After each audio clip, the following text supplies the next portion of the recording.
There is this narrative that goes around that young people are super liberal and snowflakes and all the rest of it. I actually don't think that that's true. And whilst it's true that half of under 30s voted for Labour last year, I can tell you anecdotally that there is an emerging contingent of young people who are rejecting all of this stuff because they're finding that on the other side of it, on the other side of liberalism, is not fulfillment and satisfaction and happiness and belonging. It is emptiness and meaninglessness and depression and anxiety.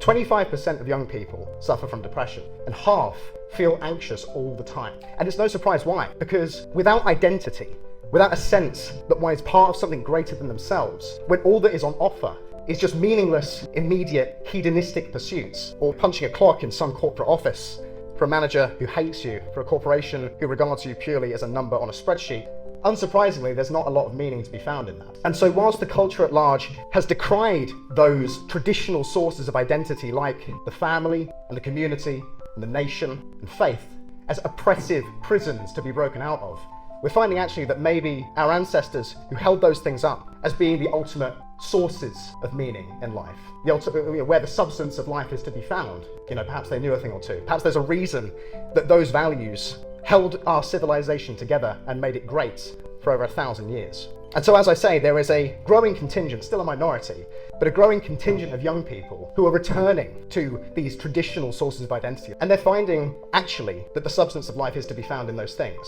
And I think it's beautiful.